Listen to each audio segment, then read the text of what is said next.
Great, we are recording now.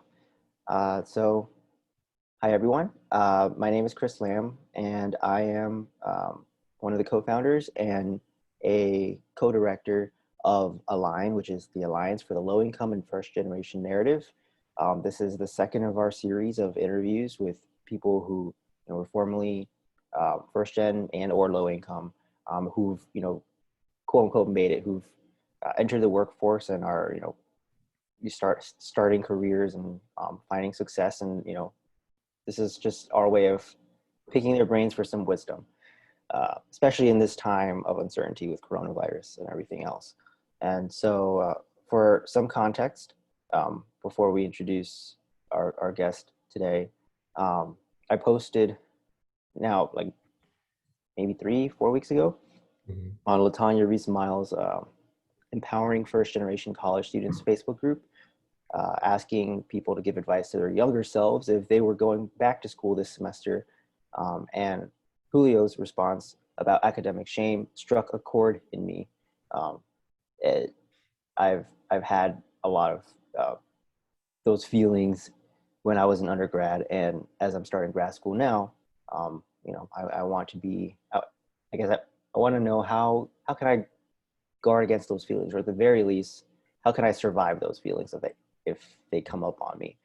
And also, if you haven't joined LT's group, you should do so. You're missing out. Yeah. So anyway, I want to introduce our guest today. It's Julio Quiralte, and I'll let you. Let's just start off with. Can you tell us a little bit about who you are, where in your career you are now, and how you got here? Okay. Well, thank you for having me. The story I'm going to share today is really not one that I've shared very often because of that shame. But right now, I'm currently serving as a career counselor at Sam Houston State University.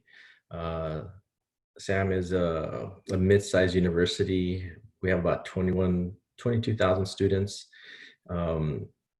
And it's about an hour and a half north of Houston. So it's more of a rural college, but we have, I think, roughly 30 to 40% first gen students. So, I'm kind of right in my element. This will be my 11th year in higher ed. I started right after grad school. I worked as a clinical therapist for 5 years, and then I kind of found myself being drawn to higher ed.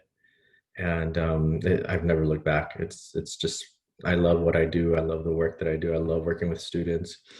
I've never dreaded going to work because I love it. So I feel very lucky to have finally ended up in this place. But one of the things I tell students is, nobody aspires to be a career counselor. It's just something that we eventually fall into.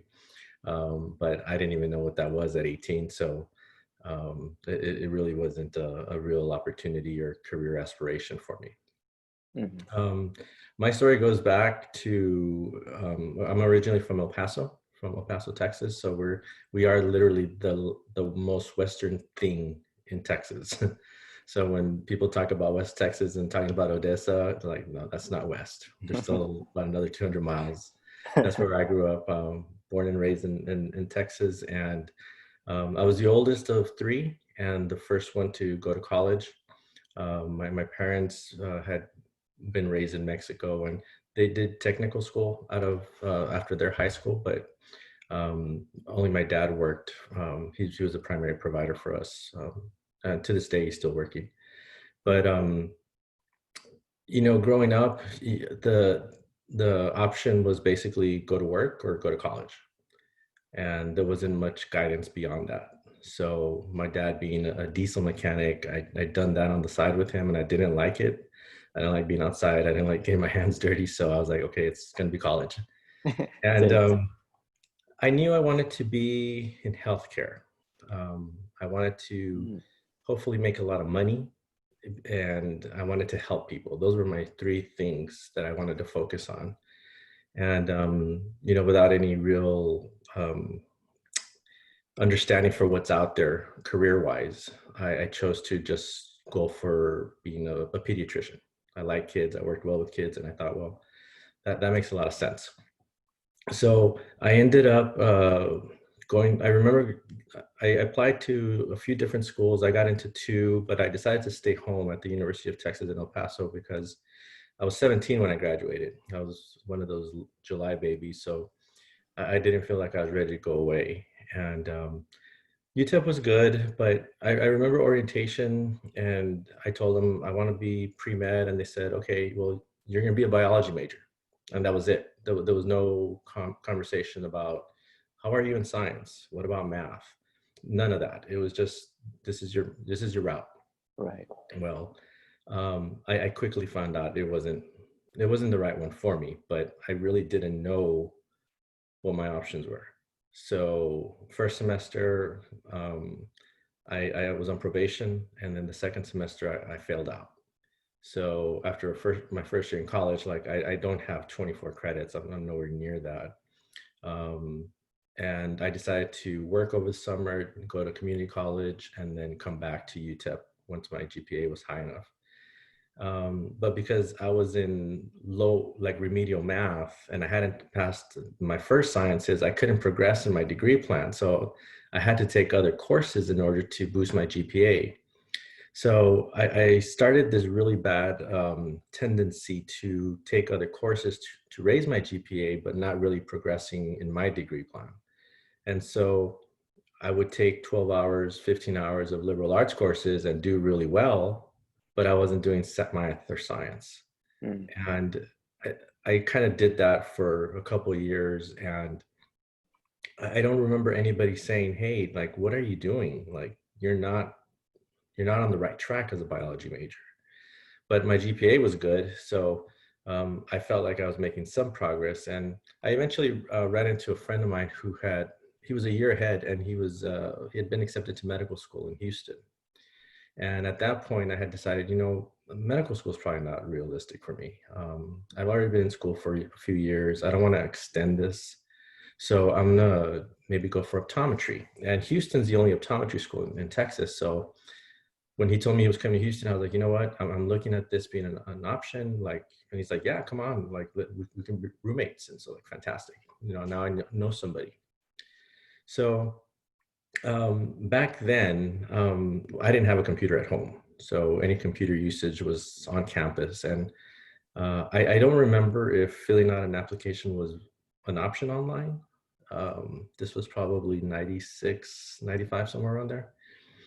But we did have Scantron options for applications. So imagine a 2-page document, front and back, and everything, all your information had to be bubbled in. Oh, So wow. you had to bubble in your major, right? The Scantron's like pretty big, and the whole page is just majors. And so I chose pre-optometry, and I get to Houston, I do my first semester. It doesn't go well because, again, I'm back in science and math, and I need to go see the advisor to be advised for the next semester. And they tell me, well, your advisor is the pre-pharmacy advisor. And I'm like, I'm not a pharmacy student. And they're like, that's what you bubbled in. And I was like, no, I'm pretty sure I did. And they're like, well, that's what's on record, and that's where you have to go. Okay, whatever. So I go see the pre-pharm advisor, and she tells me, you're not supposed to be here. I'm like, yeah, I know, trust me, like, just tell me what I need to do and let me move on. Right. But my first few semesters in Houston didn't go well again. And now, besides not being prepared as a student, having good study habits, understanding what works well for me, now on top of all that, I'm working 35, 40 hours a week. Wow. Because now I have to support myself. And so it was just one thing after another that made it more difficult for me. And my first few years in Houston really were tough. At some point I was working 3 jobs. I was just trying to go to school full time. And with every semester that I can't raise my GPA, I have to go see that pre-pharmacy advisor. And after a few semesters, I went in and she says, you're not doing well. Like, maybe college isn't for you. And that was maybe one of the most insulting things I'd ever heard in my life. It was like a punch to the gut. And I'm just thinking, oh my God, like, wow, I can't believe she would even say that. So part of me is like really sad that this woman just told me I'm not smart enough to be in college.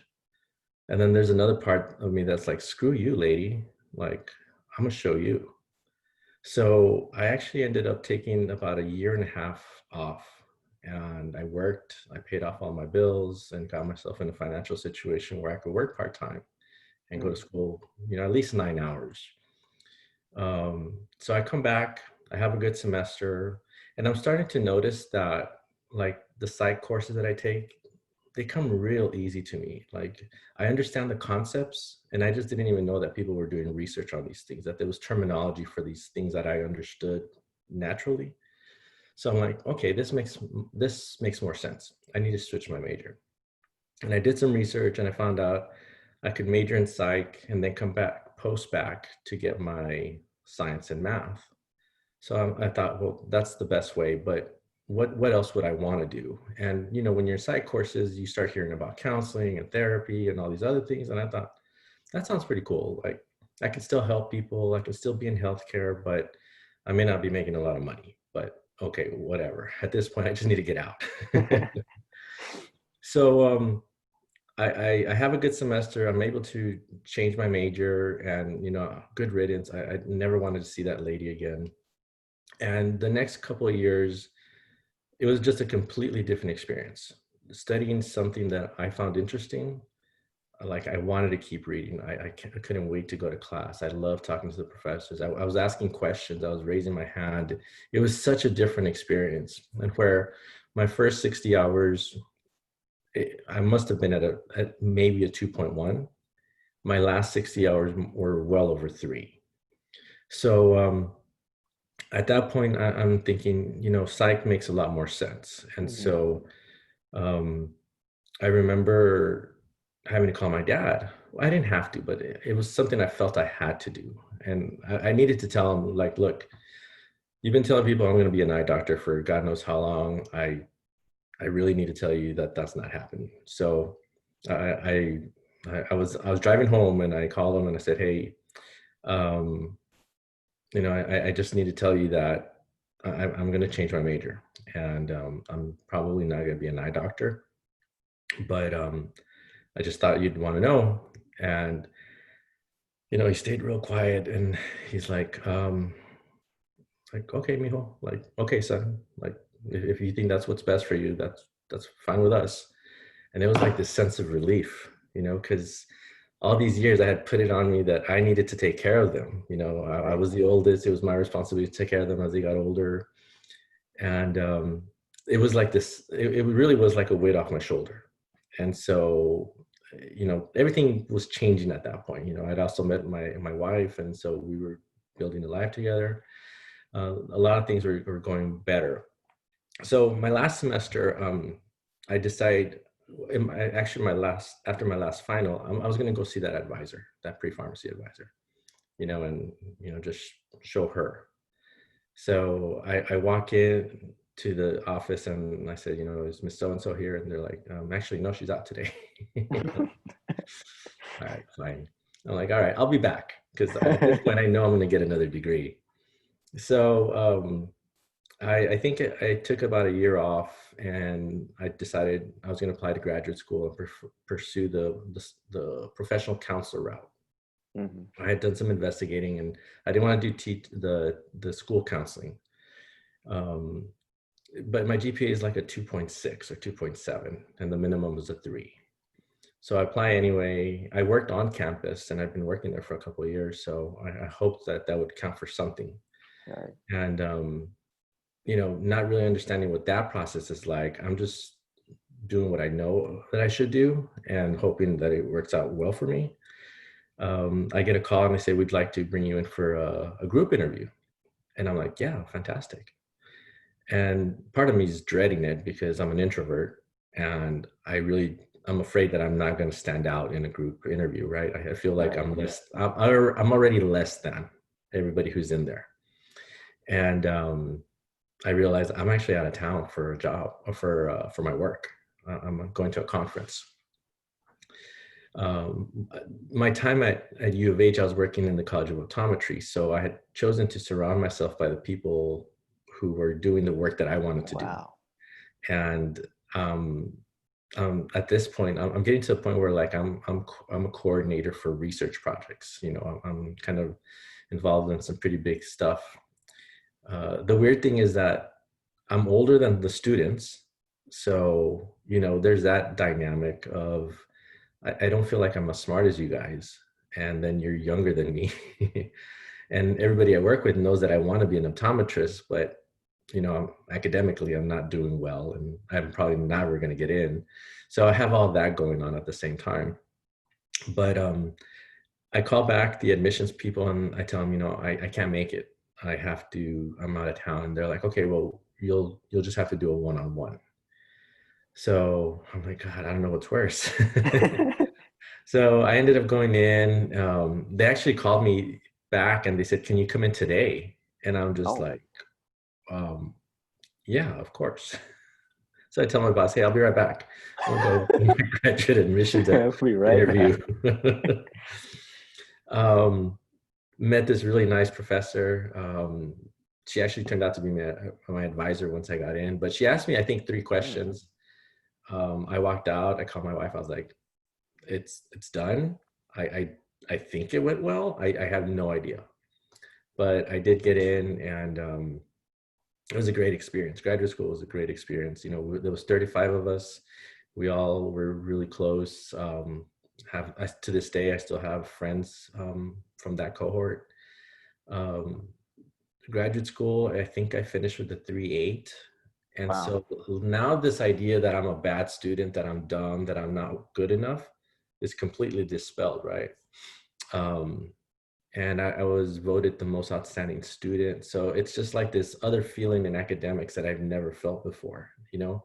Mm-hmm. And I'm like, yeah, you know, I need to go see that advisor, that pre-pharm advisor. Yeah.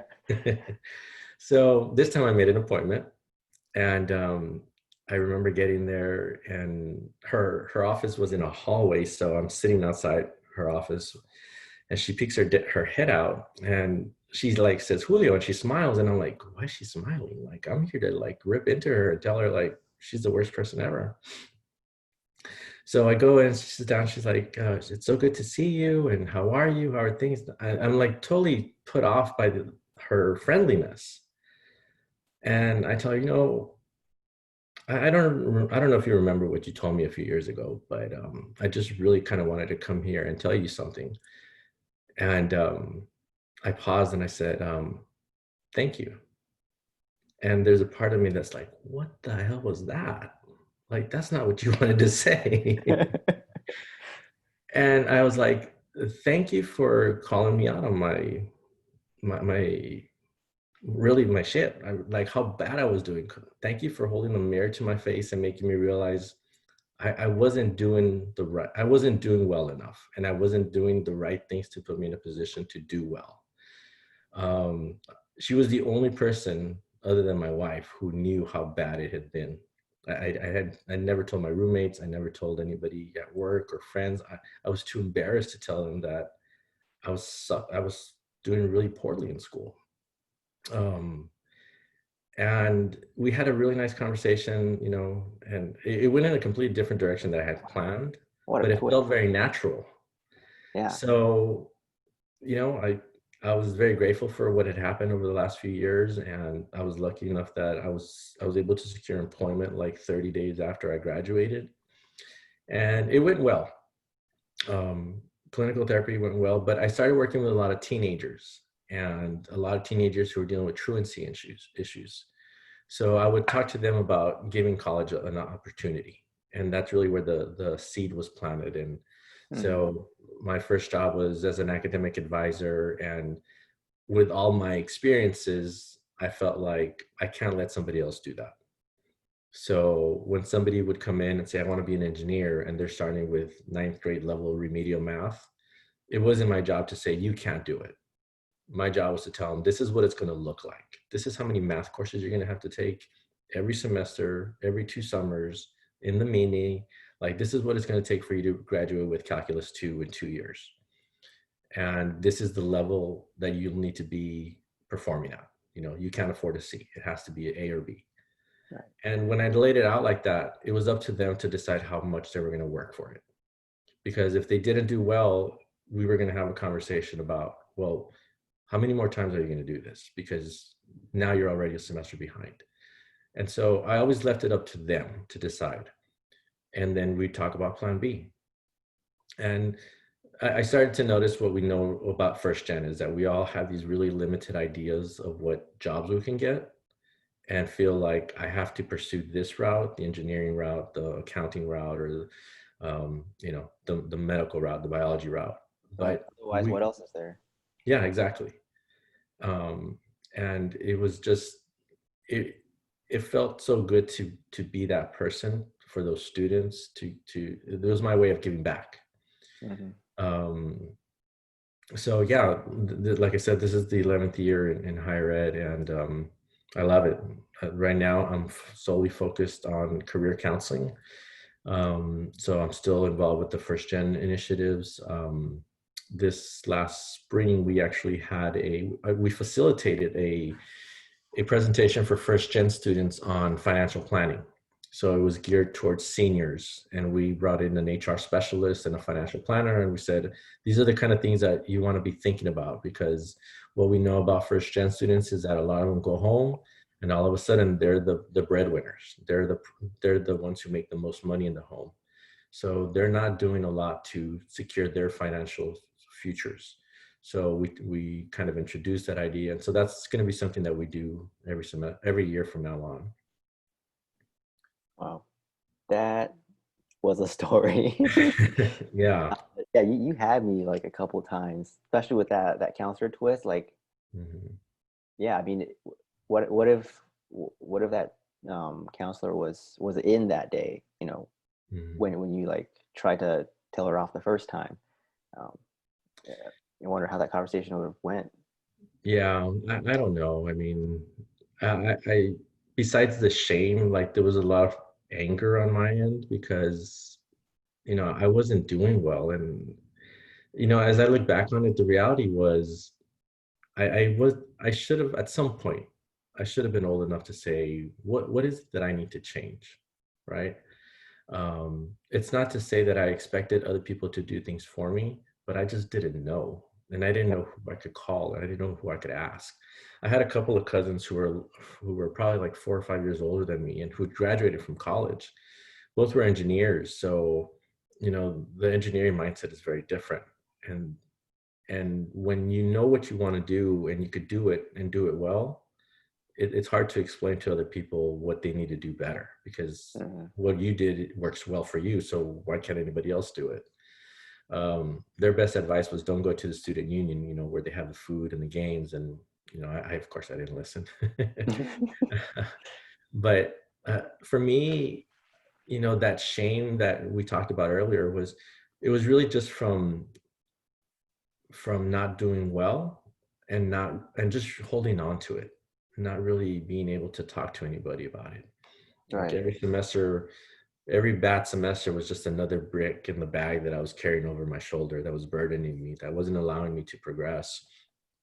And, nowadays I understand that if I had somebody that I felt really comfortable with, maybe they would have said, hey, you know what, like maybe you're on the wrong path. But, I couldn't be that vulnerable with anybody. I would just put on that brave face and, yeah, I'm doing my best. And it really wasn't. I mean, when you get home at 9:30, put on a pot of coffee and plan to work or study till 12:30, that's not really the best plan. Yeah. You're in school all day, then you go to work and you're getting off at 9, getting home at 9:30. That's not really your best option. It wasn't for me, but that's what I tried to do for many years. I think looking back on it now, I think, and I have a 13-year-old now, so like she's gonna come in so much more prepared. And we've already talked about, look, these are the kind of things that you seem to be really liking. So maybe explore these majors when the time comes. But Yeah. there's no pressure. But at the same time, she knows if she has any kind of question, that she has two people in her house that can guide her, which That's great. honestly we didn't Yeah, have. generational knowledge. Mhm. Now you have that. Yeah. I yeah, I didn't I didn't know, for example, that internships were like an important part in getting a job in some sectors, actually in many Mhm. sectors. So I didn't know what internships were Yeah. until like my junior year of college. I didn't get my first internship until after the summer after my fourth year out of 5 years of college. Mhm. And so before then, I was taking mostly just community college classes, um, or like working part time. Mhm. Um, and I was lucky that that one internship was what I needed to get a job after I graduated after my Mhm. fifth year of college. Mhm. But yeah, I know from from from our conversations on the Alliance side with students, that amongst juniors and seniors and recently graduated first gen and low income students, Mhm. um, professional development is probably the priority concern. Yeah. And just anecdotally, I know, like several of my friends have struggled to get jobs or um, to get jobs in sectors that they studied or that they were interested in. Mhm. Um, and so, yeah, I think I don't know really how that compares with non first gen, but yeah, I mean, this is a you know on one on one end there's the personal accountability and the ability to find a match for you Mhm. academic wise, career wise. But then there's also on the other side, also as you said, there's like what what do you know about the working world? Yeah. What options do you know you have? Right. And I know I felt that way, and I feel like it's still kind of a mis misinformation that students, well, more of a lack of understanding. Hmm. They come in and they want to do well. That's their focus. Right. But they don't realize that there's career development that needs to be happening while they're in college. And career readiness is just the buzzword right now, especially at our campus. Hmm. So we really kind of changed the initiative in our office to really focus on introducing career readiness. But regardless of what year you're in, we have something that you should be doing. And so for freshmen, we're really kind of focused on, this is who we are, this is what we do. You may not need us right now, but understand what we're here for. Year two, internships. What are you thinking about majoring in? Are you pretty certain on that? What kind of work experience do you have? 75% of the students at our campus work, and I was one that never had the luxury of not working. So a lot of those types of students have a lot of transferable skills. So they have a lot of the soft skills that employers want. But if you're majoring in computer science or accounting, you need those technical ones, right? So if you needed to have a job, why not pursue something in that area? And I tell students, look, I'm never going to tell you to stop working to go work for free, but understand that in some cases that internship is really important. So you really need to get an understanding for what's being sought out in your industry. So, and there's internships that do pay. So the idea that maybe you can leave work for 6 weeks, maybe that's not so far-fetched. But again, it falls back on them for them to do the research, to get that information and make that decision for themselves. um, I hear from a lot of transfer students who come in as juniors, and they didn't realize we had a transfer fair like 6 weeks after they got there. And I'm just like, hey, the information is there, but I get it. You're new, you're overwhelmed, you feel like a complete stranger at a university with 21,000 students. I understand that.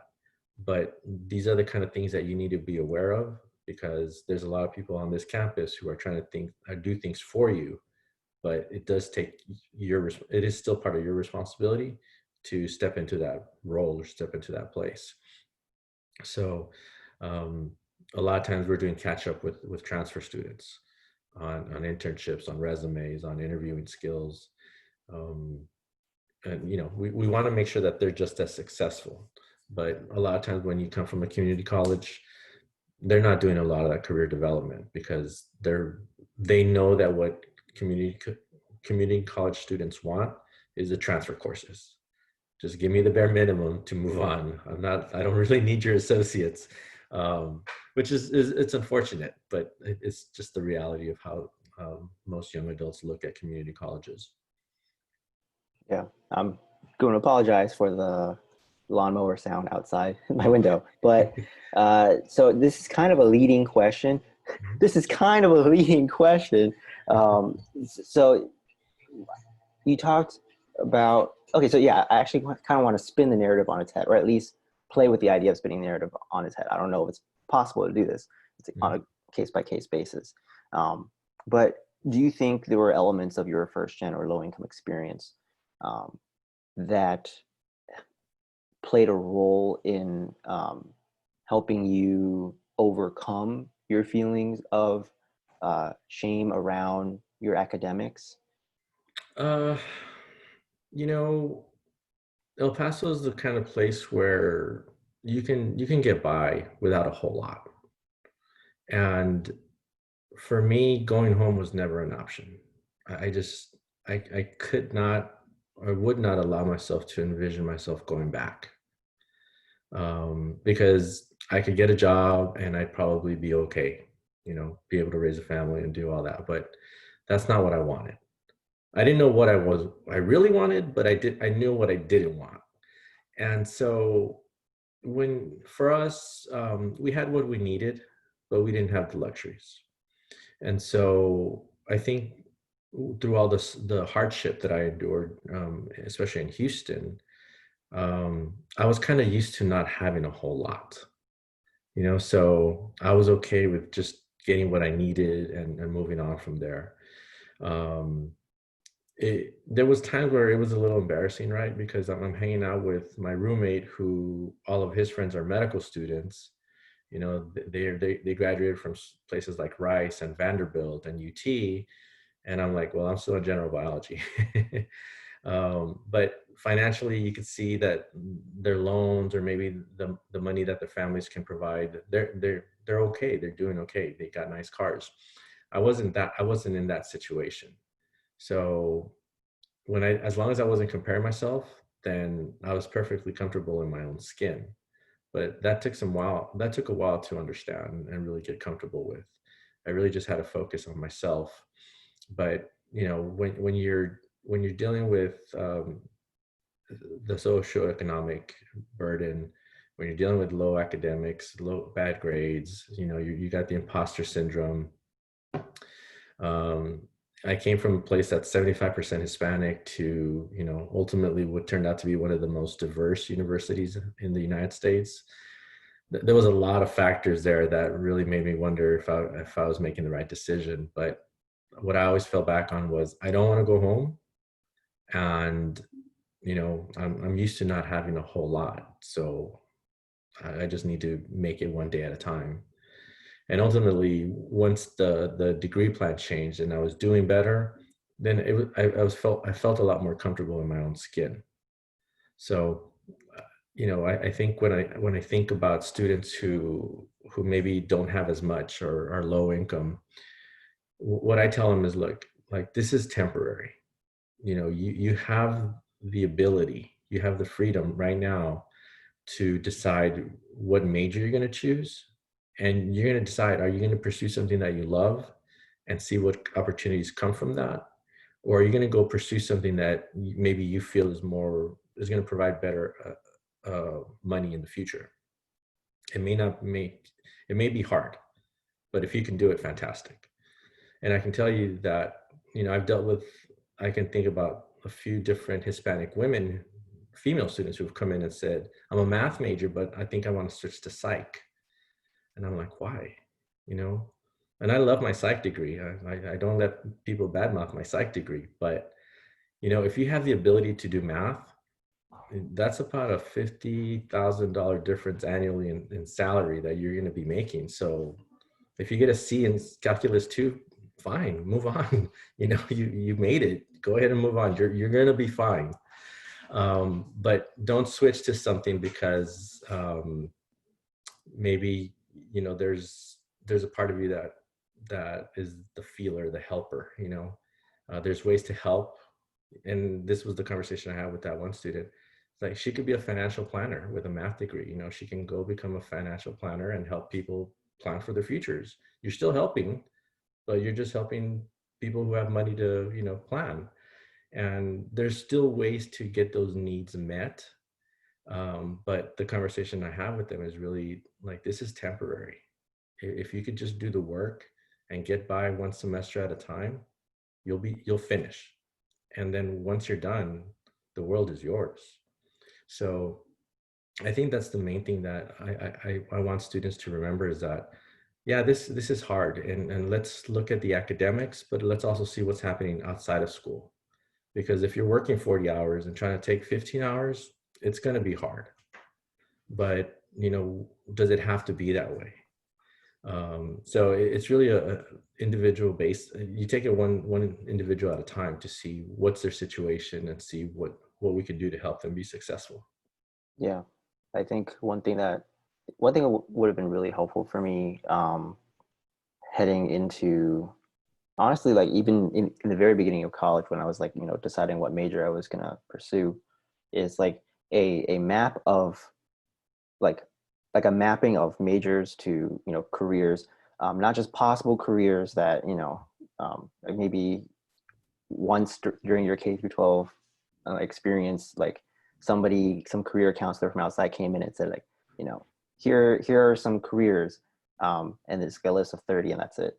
But like, what I mean, I'd imagine every school or most schools will keep track of, maybe at the population level, like what students in each major go on to do, even at a broad category level. But hopefully, you can get a little bit more granular than that. Like, if you're a math major, like, here are all the careers that every single alumni from this school who was a math major like went on to enter. I think that would have been really helpful for me to get an idea, like empirical evidence of Hmm. what people go on to do afterwards if they pursue this major or that major. Hmm. um, and maybe like even like it would be even more helpful if you have like a distribution of that, like, great, like one person became a a financial planner, Hmm. but maybe getting an idea of like the proportion of people who do these careers. Yeah. um, Although I'd imagine like in each major is going to be like 80% consultant, and then the natural question is like, what's a consultant? And the natural answer is, I don't really know what a consultant is. Yeah. But that's I kind of want to pivot a little bit Hmm. to this specific setting that we're in right now, Hmm. virtual environment, um, because of a worldwide pandemic.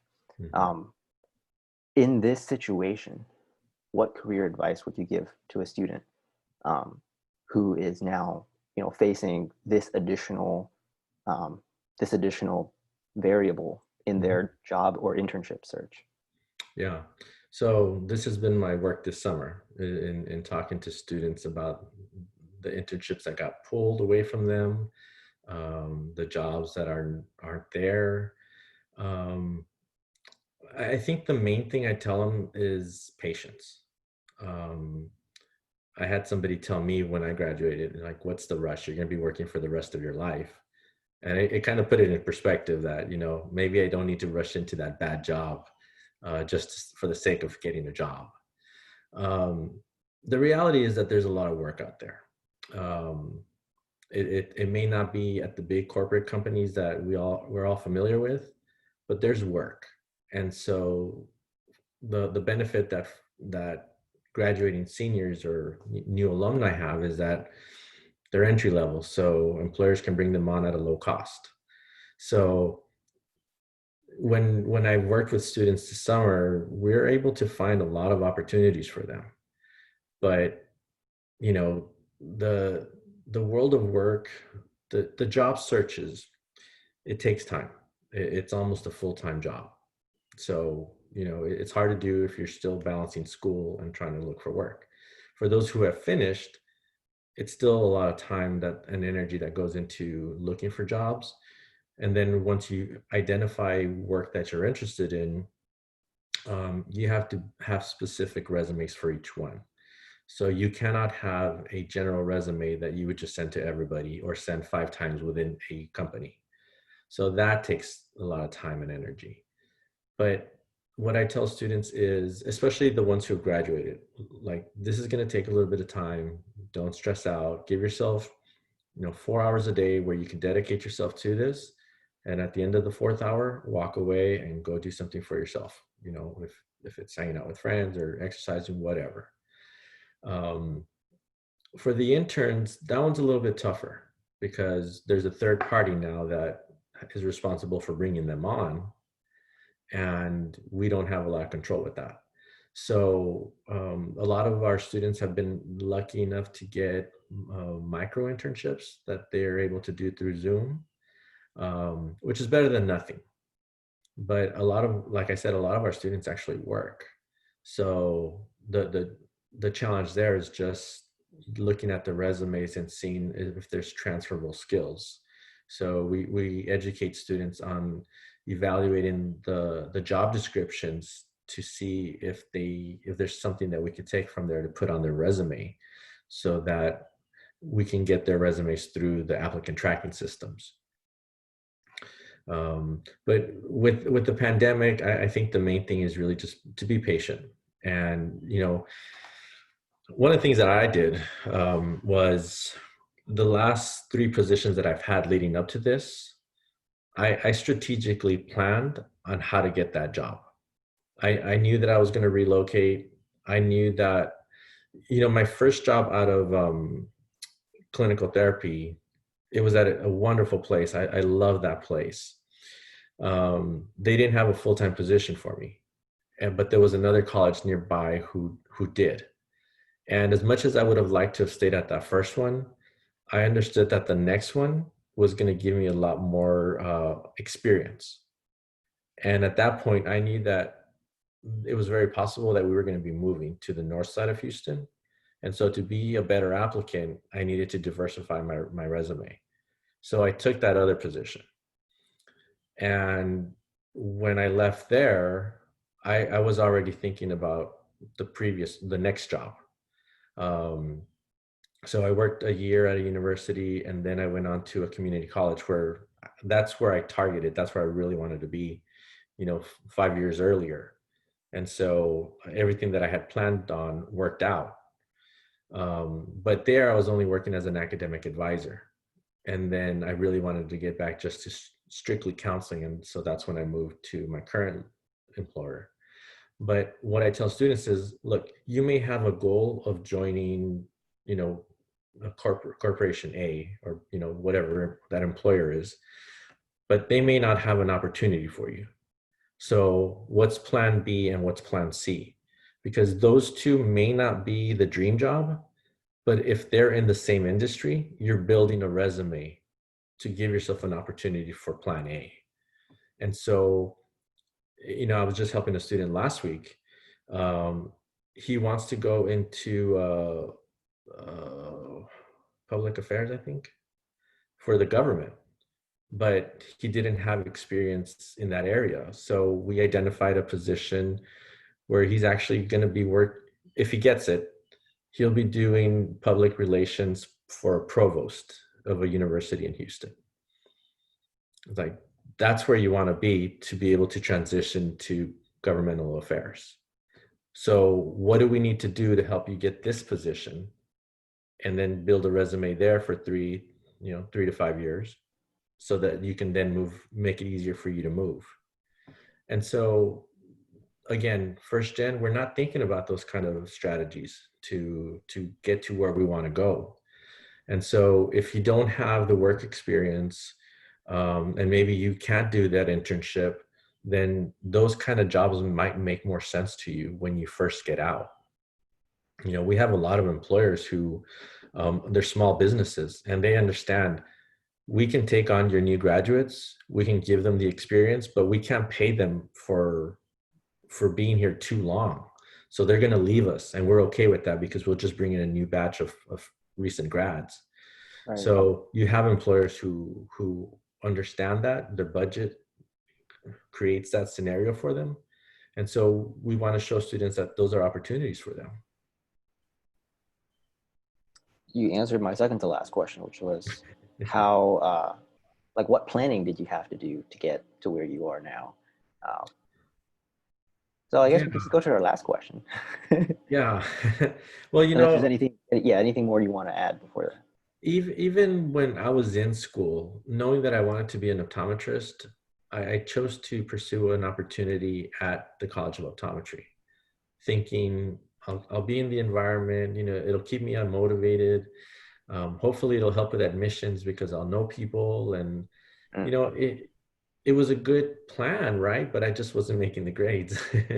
But I tell students that is like, if you want to go work in finance, or you want to work in financial um, services or banking, if you need a job, why not go get a job as a teller? You know, build a resume of working inside of a bank. um, you want management experience, well, you can get into almost any area of work and develop the leadership skills to become a manager. There's a mhm. lot of companies that will actually train you to become a manager regardless of what your bachelor's degree is in. So, you know, the point there is develop leadership skills, get involved with student orgs, try to get into the leadership positions. If not, there's other ways to be a leader without actually being the president of an organization. So we try to teach that to students, is these are the competencies that employers want. So how can you get that? Because like I said, I'm an introvert. Being a president of anything is not really something that I want to do. And I didn't want to do it back then. But if I've trained people, if I could provide leadership and be a good example, that's leadership. So there's different ways to highlight those skills to students, and we want to show that to them. Yeah, for sure. I feel like every student needs a Julio, help them on their way.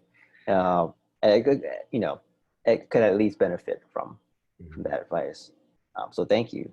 Yeah. And so we have 10 minutes left in the call. So I just want to close off by asking you, what does first gen mean to you? Uh, I'll put it to you this way.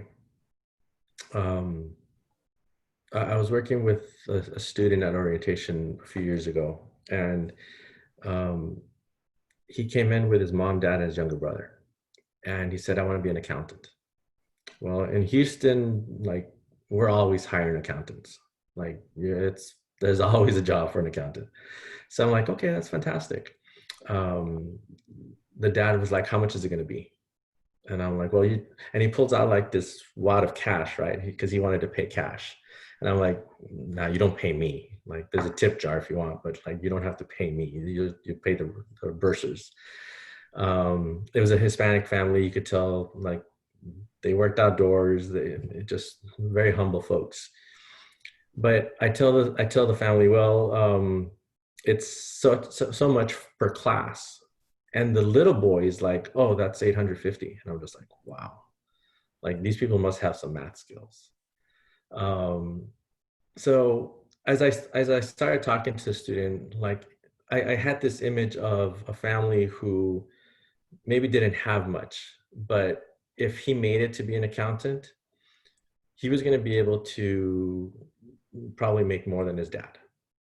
And maybe he helps him, maybe he doesn't, right? Maybe he moves away and he starts his life.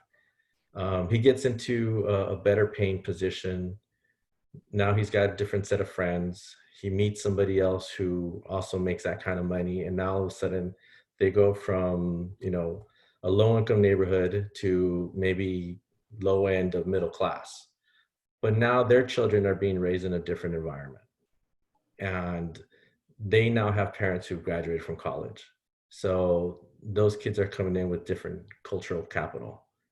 And to me, that's what first gen is. It's an opportunity to change the trajectory of a life. And it really just boils down to, will they get the help that they need? will they ask for it, or can we identify those students when they're in our office? And I got millions of stories like that where, I put it to a single mother that way. And, she goes on to graduate in 2 years from a community college because she realized she needs to do this for her kids to provide a different life. So first gen to me is just, it's opportunity, but we need to be able to help them when they're in our office. Yeah. Yeah. I mean, by definition, after like there's only one generation in every family, every, I guess, core family that's going to be first generation. Mhm. And then once that happens, it's like an inflection point, ideally. Uh, because yeah, everybody afterwards is not going to be first gen anymore. You're like the only person in your family ever who's going to be first gen. Mhm. I think that's a an awesome thing to consider. Yes, it is a. I guess it could be a burden, if you if you envision it like a responsibility that it's like a make or break responsibility. But on the other hand, there's, I don't know, it's kind of humbling to be in that position as well. Like, okay, like, I have this opportunity, like you said, Mhm. to change not only, my life, but my family, Mhm. for generations to come. So And a lot of the students that I've talked to say, I'm a role model for my cousins. I'm a role model for my neighbors. yeah, And it's a lot of self-imposed pressure. yeah, yeah, not just the family, the community. Hmm. Yeah, it can be a lot of pressure. Um, yeah, I wish we could talk some more about that, but yeah, this call has to end at some point. So I think I'm gonna put a pin on it here. Okay. Um, is there any last thing that you want to say, or anything you want to plug? No, not really. I mean, I wasn't really here representing my employer. I really just kind of wanted to share my story because in talking to students, I realized that a lot of us have struggles. It's even if academically we're strong, when we're put in a different situation. If we get that opportunity to go Ivy League or go to the West Coast, or anywhere outside of our environment, it really kind of brings up a lot of feelings of um, insecurities. Yeah, And so I know the speaker from Miss Youngblood, she kind of highlighted those kind of interactions and feelings. So the only thing I would say is, get involved, ask questions, and um, remember why you're in college, because most of us are going to college because we want to get a better job. We want to do better. So go talk to the people who get you the jobs in career services, and make sure you're maximizing those resources, because, you know, I can tell you about people who were given an opportunity, even though maybe they didn't deserve it, but they found somebody saw something in them that they said, we want to bring this person on. And 18 years later, he or she is, 2 years away from getting a pension from a big oil company because, somebody saw something in them. But without putting yourself in those positions, they don't happen. yeah, So career services is really, it should be the place that everybody goes. yeah. You hear that? Go to career services. I guess that's the thing to plug. Maybe not necessarily your specific school, but your career field. Yeah, visit your career services office, and if you get somebody who you don't connect with, go back and talk to somebody else. I mean, they're usually pretty big offices, and again, you just want to find out what's available, what are the resources, what are the jobs, who are the employers that come on campus, and understand what are my deficiencies. If I'm shy about public speaking, maybe work on that, or interviewing, learn how to do that properly. Yeah. So you put yourself in a better position. Or post on LT's group. Lots of people, especially students and recent grads, have been posting lately, with Hmm. questions, and they've been getting answers, which is Hmm. incredible to see. So, Yeah, it's great. yeah. Well, thank you very much for the time, and especially for being vulnerable and sharing your honest truth and your story. I really appreciate you. Oh, thank you for having me. I appreciate the invite, and hopefully this will be helpful to somebody. Yeah, I bet it will. I bet it will. I resonated with large chunks of it. So, Very good. all right. Well, take care, Julio. All right, Chris. Have a good day. All right. You too. Thanks. Bye.